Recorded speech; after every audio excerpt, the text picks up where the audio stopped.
from the last game. What did you see from those on film? Just different things for every drive. It hurt. The first half, you look back, you never know when those are going to come back to get you until you see that they got you a little bit. But those two field goals, I think, first drive, we had an opportunity here or there, potentially just didn't make a play, and got like a points out of it, which is good. So both kind of situations, kind of keep looking back and studying, going, should have called something differently. Was it a poor execution or whatnot? And the last one, we did the second half, we did a great job until we fumbled, because it was going. Even though with the fumble, it was first and goal on the 6 after we fumbled, but after we had the penalty, it was like second first and goal on the 6, and we got to the 1.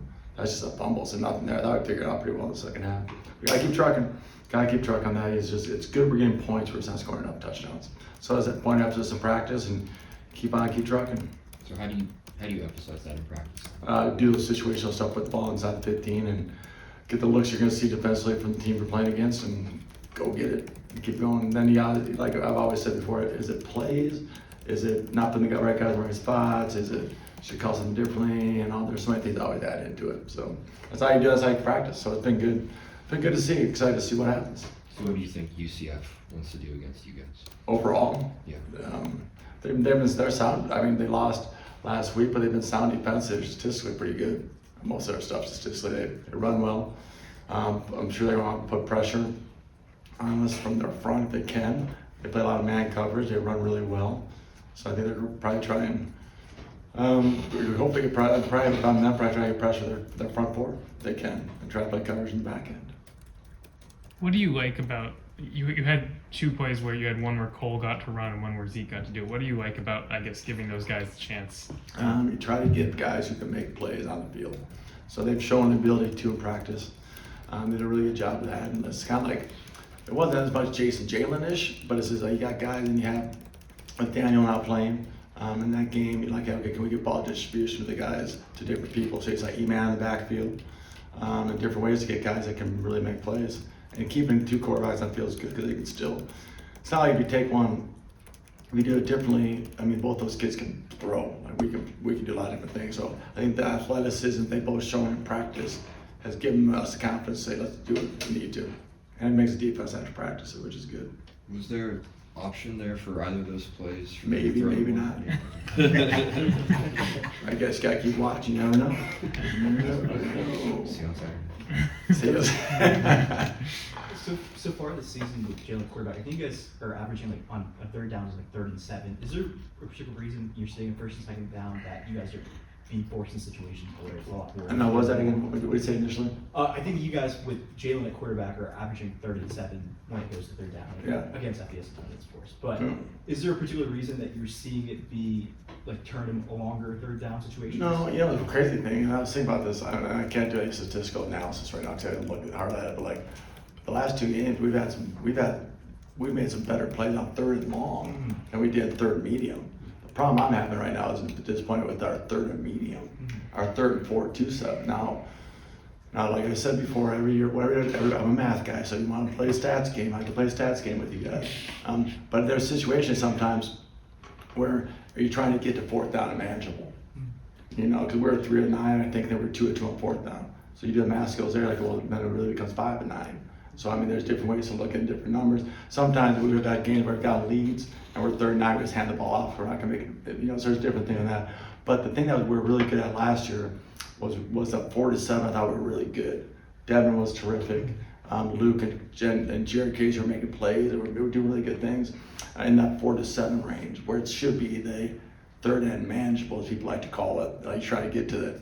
And we haven't been as successful in that deal for a multitude of reasons. Maybe missed a throw or a poor route or protection or whatever it's been, or trying to run it and not get it. You know, so it's been those kind of moments. So we have to keep working on that. The 3rd and long has been weird because like I think you're running once or twice, 3rd and I think the corner route with Derrick Campbell was like 3rd and 10 or something. Yeah. You know, and that crazy. It's like we were better on 3rd and long than our 3rd and medium. So that's another area of improvement practice wise. The 2 big areas that I keep working on. Like okay, so to me it's like a puzzle. Like each year is different. Like, we gotta keep trying to figure this thing out, or just stay the heck out of them. But no, we gotta keep working on that. So it is a great question. But sometimes the 3rd and 7 or 8 is sometimes maybe we start off with a play action, it didn't work, and then you run, you got to 3rd and 7 sometimes. So sometimes that is because I don't remember many 3rd downs in the second. I think we only had 4 third downs in the second half. I think we were 2 of 4 if you want to play the statistical game. I think it was 2 of 4, and then we were 1 of 5 at the end of the first half. So we stayed out of them, and we had less drives. We did a pretty good job in that situation. I think we got better, but yes, 2 areas we definitely need to improve on if we want to be where we need to get to offensively. Jalen's on pace for one of the best statistical seasons by a Kansas quarterback. What's that journey been like over the last year from the point that you said he was really pressing, things weren't looking good, he was in that point, and what's he doing better and doing well now? I think one of the things is we're probably throwing the ball a little more earlier maybe, kind of get him in a little bit of a rhythm, so shorter stuff's been good for us, I think, or getting those situations. I think that's been good. I think the confidence level that he has in our offense right now. And maybe it's a comfort level for me, obviously, because we've been together for 5 years. So I think that the relationship we have, I think, has helped. Sitting down with him, I think he knows what's coming. I think that's been really confident. I think that's the fun part of the journey, seeing the excitement he has, some of the throws he's made. Like, I mean, first play of the game, I expected to go 93 or whatever. It was a RPO run play, and he read through, and the cornerback cheated, and we thought he could cheat. We didn't know he was going to. And that's, I think, the progression he's made, like, not assuming it's going to happen, reading it true, and it happened. So I think and making better decisions. I think normal down and distance situation has been so much better, and being able to run and not take that chance. Then we got to get to the point of at the end of the game sometimes when you don't have much time left. Like me and him talked after the game, like the 26 seconds, you need to take a chance. You know, so that's a different switch you got to turn. So that's where I think that's the last part of it. I always call there's different parts of progressions for quarterback. I go, I say, you played great. I go, 16-2 is terrific. People, I don't look at someone told me, I'm like, that's awesome. I knew it's a pretty good number. I kind of look at the bad stuff. I look at sacks. I look at interceptions. So I remember, I know it's 2, and then the only sack we took in the game was a naked. Like, so we've been really well in that regard. The 16 I don't even think about, and that stuff. I think he's done a really good job minimizing, making great plays, and minimizing poor decisions. But then you got to kind of flip the switch and go, okay, 26 seconds, you're going to have to make a dicey throw. So you need a chunk play somewhere to get, so that's where I think we have to do that. And we have to work on that in practice. You got to throw. Last year, we did a great job. What did we get? Did we do well? Now, sometimes I ain't going to show. It ain't going to show maybe for weeks. You don't know when you just keep on doing it. But like that deep throw, like, got to try and get up. I told him, I said, it might be double. Find the guy who's not double covered and make a play. See what happens. How do you address the ball security as a ball carrier? Because we do it so much. I know. I do it so much. We do it all the time. Just keep on harping, stressing there. We talk about grabbing the watch, and he just didn't grab the watch and made a great play. I thought he reached out for it.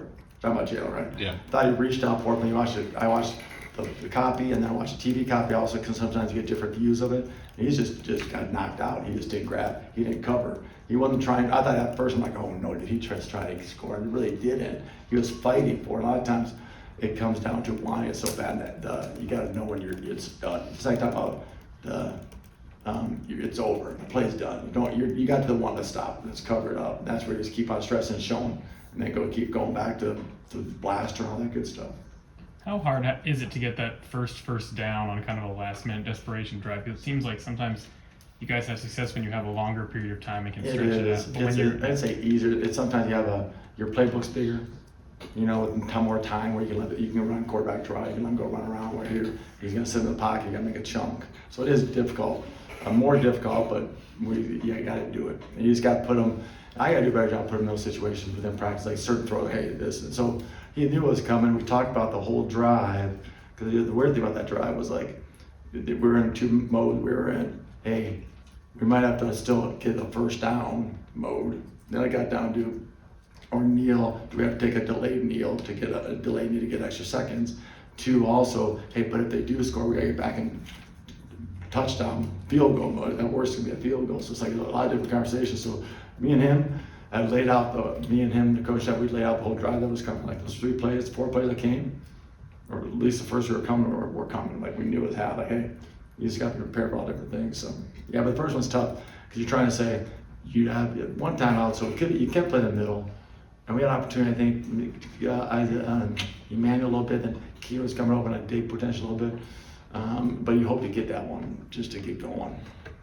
How would you evaluate the run game, and what do you think are the kind of next steps? I thought the run game was solid in the second half. I thought we got what we needed out of it. To me, it's like we were just talking about that. It's like if you're doing something well and they're not stopping it, why are you going somewhere else? So they're struggling to stop the short passing game, let's say. And what do you need to just keep doing it? It's just like when you're running the ball well, or when you're running the ball game 10, when you keep doing it, they can't stop it. So I think we've done a good job doing things that are keep drives going and do what the defense is giving us. Just like the second touchdown, Emmanuel caught that one play drive. What they were trying to do run game wise, we're running an unbalanced set, and they brought their free safety down and their backside safety down. Like they were bringing everybody trying to stop the run, the box, and that's what opened up that type of throw. So I think the second half was better. I think it got where we needed. Deshaun had some runs, and Jalen was running around a little bit. So I think when you go touchdown, fumble, touchdown, you kind of got pretty good drives going. So I think that's where it's kind of been kind of the mixture part. Early on, they threw some 4 down at us, a little more than we thought, a little bit. So it's kind of like, okay, now hey, are they gonna play this 4 down? But they had it in their package, but like, are they going 4 down now on us or 3 down? So you had to kind of feel. And sometimes the easier feels for me. I'll sometimes kind of maybe take a quick pass game or some other stuff and kind of see what they're gonna do. I thought it felt better. I was excited at the second half. I'm like, okay, we felt pretty good at halftime. What have you thought of what Keaton's done recently? He had some big catches. Fired up. You see, you guys who've been to practice and seen him, like he's a talented young man. It just looked like it was so fun because he caught a couple short throws. And then the corner route he ran in the fourth quarter, he snapped that kid like it was a great route, like a legit great route, snapped the kid off and made a great route and catch. And like so excited, like, and that's what we know he has. So it's so fun to see him just keep building off that. Just like Bowen has some really big plays too, and it's fun to see him. What you've seen before, like has some really big explosive plays too. So it's kind of fun to see those guys kind of. Not that the light goes off, but the confidence level, you're like, yes, because you know it's there, and you haven't had many opportunities, and finally got some. When you're up in the press box, what's your reaction when you see Bowden wide open? Let's go. I feel like the Mason Fairchild Cherokee experience again, man, doesn't it? Like those kind of moments.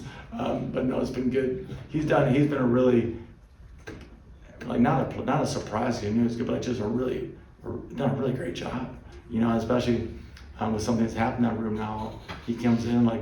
He got in there late. We had another good, solid player, and he's been terrific. So it's pretty exciting to see that. And kind of, you see it for him, you're like, yes. Then you're just like, please make the throw. Jokingly, I saw that ball. I'm like, oh no, it was a hell of a catch. It really was tough. It wasn't easy. It was a heck of a catch. That catch was a great catch. That Emmanuel's catch behind the second touchdown was impressive, man. It wasn't like it was like turn back a little bit, catch it, and then still spun off and went cruising. So it's pretty impressive. Where do you think the tight end blocking is at this stage of the season? Improving daily. I really do. I think it's seriously. I think it is. I think it's some of the stuff we're asking them to do. They keep getting better. Carson, being a young kid, he's kind of figuring it out. So it has its tools and skill set. But I think every day it keeps getting better and better. And now figuring out what they really are great at, because you kind of figure it out throughout the process too. But I'm excited about it. I think it's coming around. Bowen's done a good job. I thought that was the best. As the game progressed, I thought that was the most physical game those kids played. So it's been really fun to see. Is there a reason do you see something with him, with Mason Fairchild, with Jared Casey that explains why these guys get so much separation and just sort of pop up into these pockets and are really open? It's play calling, right? Yeah, obviously. You know this and I know this, and had the 3 Andy team when we sat down, and I was really fortunate. Me and him had worked together for a long time, and we're both play action type guys, and we were back in the Whitewater days, not that we worked together, but we ran the ball exceptionally well, Whitewater, and once you could do that, play action just come. But if you have the ability to run the ball, whether you're doing it at a high clip or not, when people know you can, and you can bring in a bunch of heavy personnel formations, that's a lot of times when those things kind of bust open. A unique formation or heavy personnel type stuff, they have to respect the run. And that's when they know you can. I think that's a big part of it. I think that's how things sometimes people say bust open or blow wide open. It's just that, but it's a fact of us. It's a fact of us having the ability, knowing in the year we've been in that we can run it, the ability to run it. That helps. And then throwing a lot of those guys out there is tough. Most defensive guys, they don't like a lot of heavy personnel type things out there all the time. And Iowa State's proven that for years, obviously. Throwing out the tight ends and all that stuff. And K-State, and we kind of built that same way, been built that way through Buffalo and here and so on. Hey Jim, I don't know what Heischel's status is, but I think Leishon played like 54 to 59 snaps. How big is it for like a Stewart or Thompson to develop? It is, and I think that's still a week by week deal. And that game, it was weird because there were some short drives. So sometimes a lot of people are going to use the word rhythm or whatever, and it wasn't like, you sometimes worry about is he what's he doing while he's out there? Sometimes if you're carrying the ball a ton of time, you need some blow, need a low break, and he didn't have as many carries at certain times, so like he wasn't getting tired, for lack of better word, or wasn't getting beat up or whatever you want to call it. Or just needed a break so we can kind of keep giving him the ball. He could keep going back out there. So it wasn't like there was a lack of confidence in those two. It was a matter of he's one of those games where we weren't getting him a ton of carries. So like you want to make sure he was still out there when he gave him the carries, because the carries were kind of sporadic. And I know it was good to get it because he had a couple of great 8, 10, 12-yard type runs. But it wasn't like that consistent. It was kind of like last year. If Devin or whoever getting a lot of carries and give him a break. It wasn't like he was getting tired by getting all the carries. So there weren't two concerns. That's kind of why it happened. Great question. I think you talked about Cole and Isaiah both being guys who are engaged, ready to go Yeah. in whenever. But when you have plays in the game plan where they can actually get in there and not just because you're up by a whole lot, like, do you sense any sort of added intent from them during the game? During the week of practice, you see the little smile, like a little I think anybody gets a little package of plays, kind of like, okay. And the weirdest thing that happened in the game was you kind of hope to potentially get those things out there sometimes. You don't want guys standing around for long periods of time, also have to go out there. And the way that game kind of happened, I'm like, well, stay loose. It didn't happen to the fourth quarter for Isaiah, and then he almost gashed it. So it was a really testament to those guys for staying loose, and they have to, because we all know that the second guy's one snap away, one helmet away, and the third guy could be the second helmet away. So I think they do a great job of staying loose and keeping. Plus, there's so many darn TV timeouts, which is a good thing, because I'm sure that's what Ashley takes care of us. But like those guys, a lot of times they throw and run around, be like 250 and 240, 310. So I think they do it great. You see them out there throwing all the time, just to stay kind of for those moments. Cause I think that's always, every spot's hard. So hard also you come in because your first moment could be 3rd and 11, and we need a throw. So that's why I think they're ready. It's okay that we did that. Are they in your ear? They call it. Please No, call it. Please call it. no, but like I said, I could tell. I knew at halftime, like I told him, I go, what was close the third quarter? I think it was the third quarter. I think it was. So halftime, I'm like, dude, I'm getting to it. I'm going to. I promise you. I go I promise you, man. I know. They're all both. I'm like, it's cool. Deep down, I'm like, no, you're not saying. You're thinking like, you know what they're really saying. But I'm like, guys, I'm getting to it, man. I'm getting to it. It's been a weird first half. So it is, and they did. Luckily, we did. And then they both. It was really impressive. They both did a really good job. Really good. Anything else for Coach Zebrowski?